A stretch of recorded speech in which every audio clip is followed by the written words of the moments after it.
welcome to the TVG studios. Welcome to another edition of Wire to Wire, the show all about the MyRacehorse stable. I'm Christina Blacker, joined by the Sarge, Nick Hines, and Sarge, the Triple Crown in our rear view mirrors. We just saw Mo Donegal, big victory in the Belmont. Exciting to watch, certainly there. And now we get to look forward to summer racing. Absolutely, and I think it's been a wonderful run for Team MyRacehorse. You look at the percentages for the month of May, not 20%, which is what has been on the year, but 28% in the month of May, 66% in the money. So let's hope that momentum from the month of May will roll into the summer. We have our list of winners that we want to recap for you, and you're right, it's longer this month than it has been so far. 6 winners this last month that we want to recap for you. And one thing about winning, and I know this is true for all the owners and partners out there, you've probably watched these races 3, 4, 5, a dozen times already because it's so fun to go back and relive them on your own. But let's relive them together right here today as we kick off this June edition of the show. Deep Cover is a runner from the Tom Morley barn who really put on a show over the yielding course at Belmont Park on May the 21st, a 5 3/4 length victory. Yeah, Tom Morley's been a welcome addition to the MyRacehorse training team. He's done an exceptional job with this gelded son of Mission Impossible, who now has managed to put 2 victories together in a 4-race career, earned a career best 88 Beyer speed figure, son of Mission Impossible out of the More Than Ready mare, Kettle's sister, and certainly a horse that has plenty of upside, eligible for the New York Stallion Series. And, you know, excited about a horse that was purchased for $100,000 as a 2-year-old in training, has earned just about that number. So Deep Cover, onward and upward, and this salute goes out to Tom Morley and his team. This horse has not been easy to get to this point, but he certainly looks the part and ran the part. That's one thing that I really appreciate about MyRacehorse, not only using, of course, the Hall of Famers, the Richard Mandelas, the Bill Motts, giving some of the young guys a chance as well, and Tom Morley has definitely stepped up and proven that with the results on the racetrack. Another young trainer who's had a great month for MyRacehorse is Kent Sweezy, and he's a trainer of Tap the Gavel, the son of Tap It. Was a winner at Monmouth Park by 3/4 of a length under an aggressive ride from Paco Lopez. Well, since joining the Kent Sweezy barn, this horse has been able to run twice with a victory, or earn the cap and gown under Paco Lopez. Ascension in the speed department. Obviously, those Beyer speed figures looking forward. You know, this horse evidently appreciating the lawn. 4,000 partners involved with Tap the Gavel. We'll touch on Tap the Gavel a bit later on in today's show. By Tap It out of the Silver Finder mare, Courtesan. Once again, a tremendous job here by Tom Morley. He's been patient, and this horse has developed according to those Tappets. Can be a bit tricky mentally, but he's doing a wonderful job indeed. We are going to talk a little bit more about that win a little bit later on. You mentioned the 4,000 owners. They were well represented at Monmouth Park that day. On to the next win. Daddy's Joy was a winner this last month as well and had to overcome some trouble. Didn't have the easiest of trips and ended up having to battle it out for the win in the end. Well, in a partnership with Slam Dunk Racing, you can appreciate this 5-year-old who did take the blinkers off, you know, and she's been able to string together career victories now that have found her winning a total of 3 Safi Joseph Jr. doing a nice job here with kind of keeping her, you know, front forward. She's obviously a better horse on turf. Edwin Gonzalez in the irons shows plenty of grit on the racetrack. And, you know, Daddy's Joy, you can appreciate her tenacity and longevity, having been owned by MyRacehorse for 3 years. Yeah, she's 7 for 15 in the money. Anytime you have a horse like that with that kind of record, you always go home happy, you always go home proud of their efforts. Absolutely. She brings plenty of joy to those partners, and certainly one that you can appreciate her tenacity. Dancing Crane is the next win we are going to recap, and Dancing Crane has actually run twice in the month. And I'm going to apologize right now because I was on the air on TVG. I thought the 6 furlongs was going to be difficult. I thought that she was more of a 5 furlong filly, but she certainly proved me wrong. Well, one thing, rest be assured here, trainer Mark Glatt was able to get her fit and ready off the layoff. And a big thank you to the Edge partners who have been patient along the way. Irad Ortiz Jr. In the irons, of course, riding out at Royal Ascot. He was able to kind of dictate terms. She earned an 80 Beyer speed figure. You look at her career, you know, at this point, she was hitting at 4 for 9. She came back on a 12-day turnaround here this past week. It was an ultra game second. So Dancing Crane for Edge Racing. She's back in a big way. And once again, patience paying it forward for Edge in the racing team. Great couple of races for Dancing Crane. Another win this month from Mark Glatt's barn. This is National Road, a gelding. He is a son of Quality Road, and he was also an open length winner on the Santa Anita course on the 5th of June, so not long ago. 5.5 lengths clear in the end. Yeah, this is a tremendous win for National Road. He was taking a little bit of a drop in class. Once again, a big thank you to the partners. This horse purchased last year out of the Fasig Tipton Horses of Racing Age sale. He was given some time. He came back with a kind of a middle distance turf try, and one that I guess the committee felt that perhaps we could take advantage, and indeed we did. This horse earned a career best 81 Beyer speed figure. It capped 4 wins on the day for Ryan Curatolo. And a big congratulations, earned an 81 Beyer speed figure. This horse now becomes starter eligible. He'll be pointing hopefully toward the winner's circle at Del Mar. A big thank you again to those Edge partners. 23% win rate on the year for Edge. Kudos to racing manager Joe Moran. 70% in the money. Not too shabby. We'll hear from Joe in just a little bit as well, but we have one more winner that we want to recap for you, and that was Amore, a big win last out at Laurel, and quite a turnaround from the race 2 back. She had always been consistent, but unfortunately, things at Keeneland didn't really go her way. She definitely rebounded with this victory. Well, rebounded in a big way. Showed plenty of moxie and resiliency here. It looked at one point as if she was going to get swallowed up by the field. She went off at 70 cents on the dollar. That's the MyRacehorse effect. But this Grade 1 stakes place daughter, Uncle Mo, out of the Pioneer of the Nile mare, Margaret Ray, earned a career best 78 Beyer speed figure, bred by the T&G farm in Kentucky. Big thank you to our partnership with Spendthrift, and kudos to Belmont winning 4-time trainer Todd Pletcher, but well done here under Victor Carrasco. She was part of the Future Stars bundle. Over 5,000 partners involved with Amore. This will induce the confidence needed to go forward. We talked about the summer. The summer is here. Lots of excitement in her corner. And that's one thing about, Hall of Famer and Todd Pletcher's barn. Obviously very dialed into the Triple Crown, focusing on Mo Donegal, but when you have a team in place like that, you're still going to get excellent treatment top to bottom, no matter where your horses are running. So congratulations to everyone and to Todd Pletcher's barn for another win there with Amore. We mentioned Edge Racing a little bit, talked about Joe Moran. Our Brittany Urton from TVG had a chance to catch up with Joe earlier this week just to talk about Edge in general and also that win we showed you from Dancing Crane. Take a look. Dancing Crane, what a victory last time out, but it's been a long and interesting road to get there. Tell me a little bit about the journey with her since she was privately purchased. Yeah, she was a purchase for the Edge Racing team back in February of 2021. She only had run twice before her victory on the 30th of May, so it's been quite a journey, a lot of patience for the partners, and lucky enough, we have a great group that have trusted us and our trainer, Mark Glad, to do right by the horse, most importantly. And it turned to a nice victory, which was sweet for all the partners, and you could see the excitement there last week. If you've been in this industry a while, you know that patience is a virtue because, again, little things pop up here and there. So how have your owners all handled that? They've been great. Of course, a lot of it's a learning experience. A lot of this is the first jump into a major ownership for a lot of our group. And we've taught them from the beginning, if you don't have patience, this game will teach it to you, and you'll be forced to learn it. So it's been great, and a victory like that, it won't always work out that way, but to get it, it truly is rewarding, and it appreciates the game a lot more. Well, having privately purchased her and then finally getting that photo taken underneath the Edge Racing team, how much excitement is there surrounding this horse in particular? Oh, it's awesome. I mean, she's always been a special horse for us. She has a great personality, a sweetheart. We always say you can go in her stall and cuddle with her. So she has a natural attraction from the whole group. Now to get that victory and do what we had hoped she could do the whole time makes it that much sweeter. And now we're just looking forward to her keeping it going. That's going to be the $1 million question. I know we talk about patience, but it's always the next question is, well, where will we see her next, right? Yep, no, exactly. So, we have a few options. Obviously, the goal was to get her at Del Mar, five furlongs on the turf. So hopefully we'll have a fun summer ahead of us. Well, we look forward to that. Hats off to all of your owners and, of course, the trainer for being so patient with her because it obviously paid off. Thank you very much. Dancing Crane, looking forward to seeing wherever she pops up next.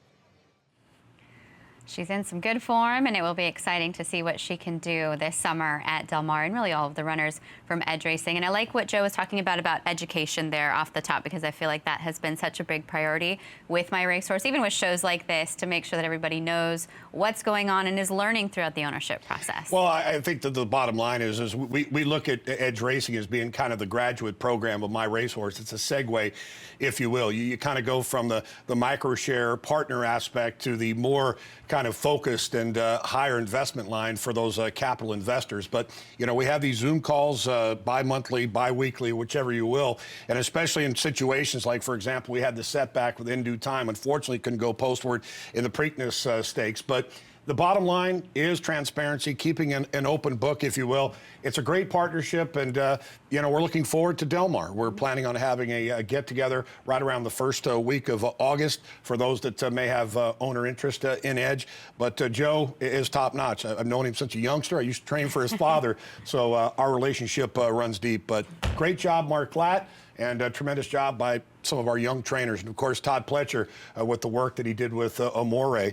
And, Christine, obviously, we're going to touch on the Grade 1 Woody Stevens here in a moment. We are indeed. Put that week on your calendar as well. If you can be out here at Del Mar that first week of August, more details will be coming through the app and through other updates as well. Let's talk a little bit more about some of the big racing through the Belmont Stakes program. We're going to go back to the Woody Stevens, and My Racehorse was represented by 2 horses in here taking on the mighty Jack Christopher. So let's first of all say that there are many folks that feel that he is perhaps the best 3-year-old of this crop. So these 2, Chasing Time and Provocateur, they had to take on a tough one.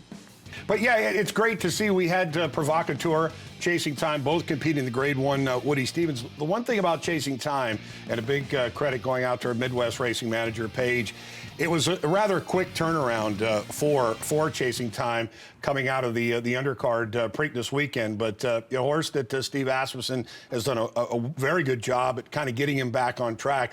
Provocateur, huge. He was already a proven stakes winner, son of Into Mischief, that now gets a Grade 1 placing with that 3rd place effort, and certainly something he may be able to pivot off of, as you alluded to, Jack Christopher. I think there's a clear argument out there. As much as I love Mo Donegal, as much money as I made Belmont Day, Jack Christopher, pound for pound, could be the best 3-year-old. We'll see once he stretches out, but no shame finishing 3rd in the Grade 1 Woody Stevens. Kudos to the team, and a big thank you to those who went out there and represented, because that's a big part of it.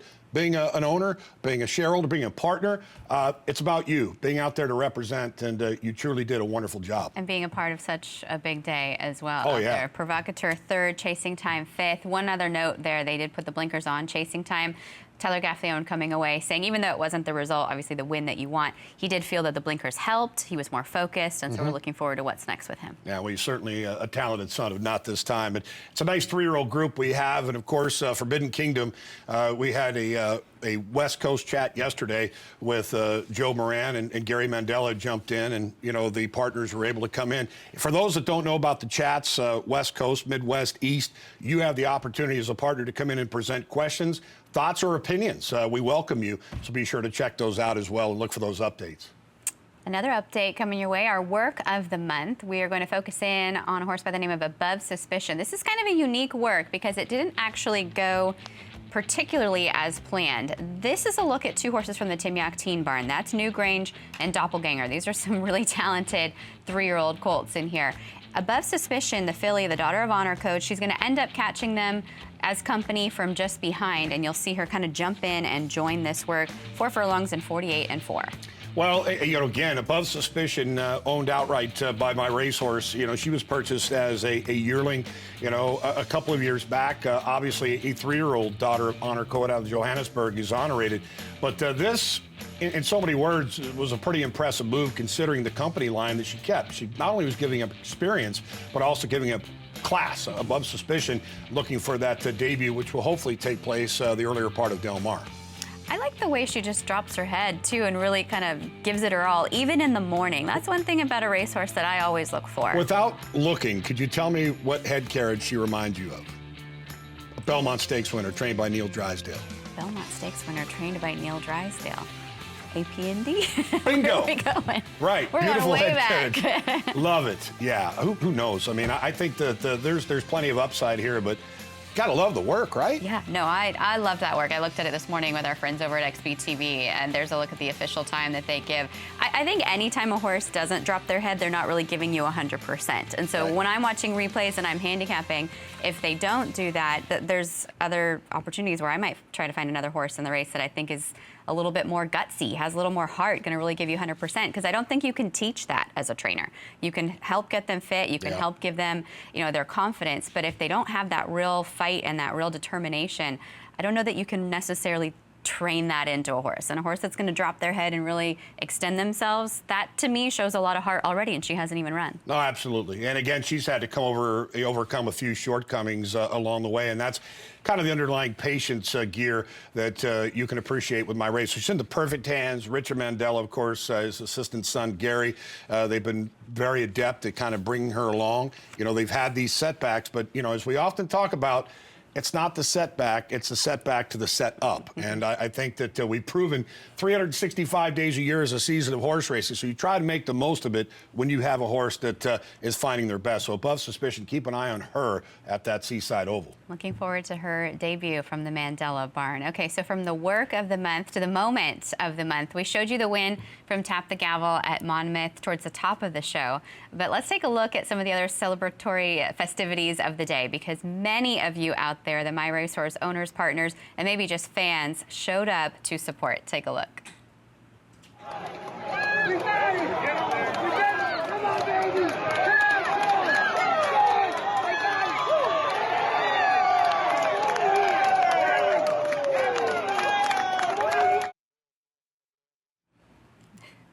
There's a look at everybody enjoying the big victory. Sarge, I'm on the set a lot more these days than I am reporting.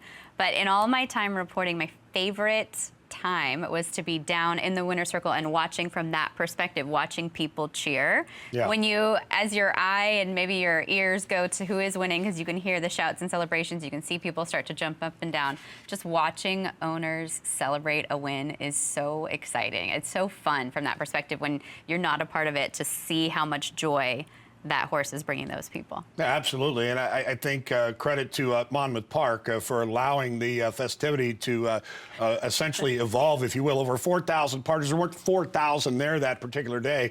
But I can assure you, for the people who were in the winner's circle with Tap the Gavel, it probably made up a better percentage of what were in the stands that particular day. But you hit the nail on the head.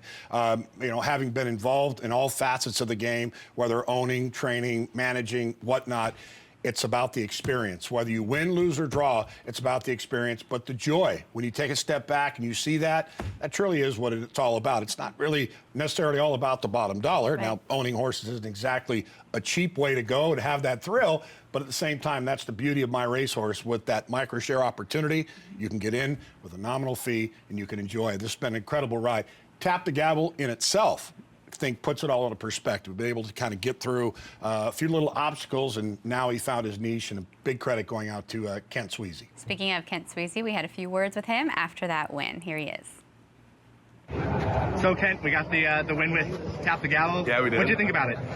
He ran great. He ran awesome. I think the most important thing is that we had all those people there and they got to do that. That was a lot of fun.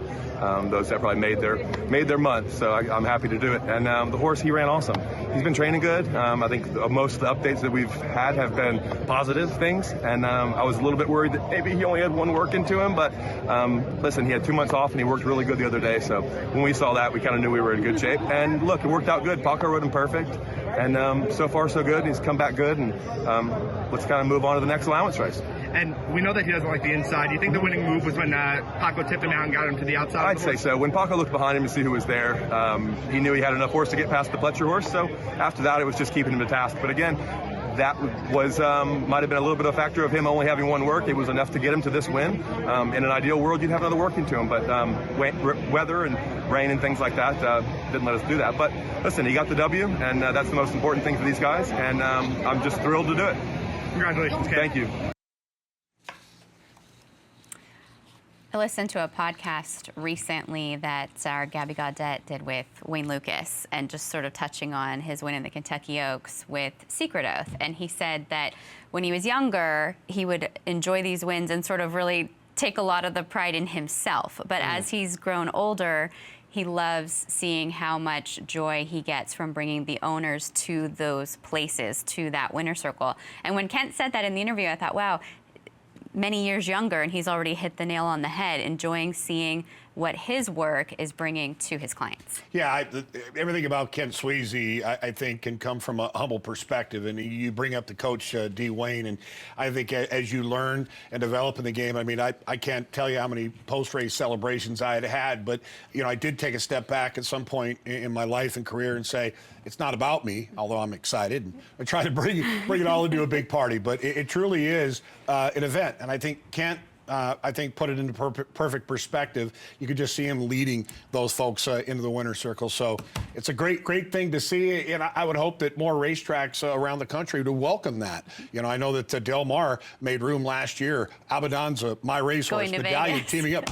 My Lord, you had 2 sets of winner circles there that are out there on the racetrack. So we need more. This is what the game's all about, bringing the new faces into new places for that joyful celebration. We each have a stable spotlight for you again this month. Mine is going to go to a horse that I feel like I've known for a very long time. This is Man Among Men. He's a 3-year-old son of Warfront. And I remember when I was first back at Richard Mandela's barn about months ago, looking at some of the other MyRacehorse horses. He was back in his stall, and he's just so beautiful and striking. He's out of the mare Key to My Heart, bred by Summerwind Equine. That's Jane Lyon. She has some of the best mares in the country. She has American Pharaoh's Dam, Little Princess Emma, on her farm as well. And they told me early on that he was going to be one that we were going to look forward to down the line. He's going to need some time to really come into himself. And I think we're getting there, Sarge. He's nearing his debut. Hopefully we see him the first weekend of Del Mar. Yeah, no doubt. I mean, he's cut out to be a better 3-year-old, and I think that's kind of where we end up. You know, he was purchased for $600,000 as a Keeneland September yearling, and certainly in a partnership with Spendthrift, they've been very patient along the way, and it appears as if he is nearing that debut. It could be as early as the end of Santa Anita. They're hoping to get an extra race, but if not, it'll likely be opening week at Del Mar. But part of the Future Stars bundle, over 5,040 partners involved in Man Among Men. You can imagine if this were to take place at Del Mar, he gets the victory. It will be a celebration to remember. We're going to have some memories like Tap the Gavel and like going to Vegas with quite a few people enjoying that. I feel like you're going back to hero status again. You love this horse. We've talked about him a few times. We're talking about the work of the month in episodes past. Tell us about hero status and why he is your spotlight this month. He's had a couple of races in tow, and the good news is he is planning on running closing weekend at Santa Anita. And unfortunately, we were hoping to stretch him out, but it did not come to fruition based on the fact that the race did not go. This is a recent workout on June 12th. This is, I thought, a rather stylish 5-panel move. He did it the right way, and this son of Flatter in a partnership with Dan Agnew in training with Mark Glatt. You know, going back to his most recent effort on May 7th, you look one look there to the winner, Hopper, who came back to frank his form with an easy win in the Grade 3 Affirm. So how can you not be excited about hero status, a horse that gives the impression that the further, the better? Now, reportedly going to scale back to 6.5 furlongs. I know that he could be lined up with another MyRacehorse runner in Naismith, but for what it's worth, it's a future bright here for hero status, who's had 2 starts yet again. Patience, a horse that you're hoping to run as a 2-year-old. He was purchased a 2-year-old in training, now a 3-year-old. Plenty of upside here. You saw that workout. I think that you'd be blind not to appreciate what you just saw. Hero status. Take it to the bank. We should have a couple good races coming up with those 2 in this next month, and hopefully we can update you on those in our July show. Inside Scoop time, we're going to talk a little bit more about works. We always show you the work of the month. Oftentimes these works are on the main track, but we want to talk a little bit about turf works. And first of all, Sarge, why are the turf workouts a little bit more rare than the main track works? Well, I think first and foremost, they're trying to preserve a turf course, if you will. You know, certain courses tend to divot a bit more. You know, when you talk European, you know, turf course is a customary, ordinary, everyday thing. Whereas here in the United States, the idea is to preserve that turf course. And if I see this correctly, this is this time for Edge Racing. So the dogs are considered the cones, not actual dogs that are actually out there barking, but they actually will put up the dogs on a muddy track as well. If, for example, if it rains and they're only wanting to use the outside periphery of the track, but primarily the dogs are there to preserve the turf course and kind of keep the inner lanes without being chewed up a bit more. So you may be able to add to that. But I think the idea is trying to preserve. And, you know, unfortunately, for example, out here at Santa Anita, we don't have the everyday ability to actually work on the turf course. In fact, because it's an extended meeting, but you'll see at Del Mar, they'll put those cones up. Dogs are up, but you can also see it over the main track as well. Yeah, that's another thing to keep in mind. There are specific days at most racetracks where you're allowed to work on the turf course. There are some racetracks that don't even have a turf course, so you're not going to have any turf works there. There are training facilities like Palm Meadows that will allow a maiden to work on the turf. You can't do that in a lot of places. If you're not a stakes winner or an allowance type horse, you don't always have the opportunity to work on the turf. Here in Southern California, we do have that training track along the inside. A lot of the trainers who have horses with some turf ability tend to prefer working their horses on the training track. So it's just different track to track, jurisdiction from one place to another, and the rules at each track versus the other. So that's why you won't see quite as many turf works as you will the main track workouts. In terms of our next update, we're going to get back to our Aftercare Spotlight. And we've talked about this horse before on the show. Solar Strike with Abby Huffman. She's done such a great job retraining him and getting him into his second career. But he actually had his very first horse show experience. So they're taking it into the competitive level in the horse show ring now.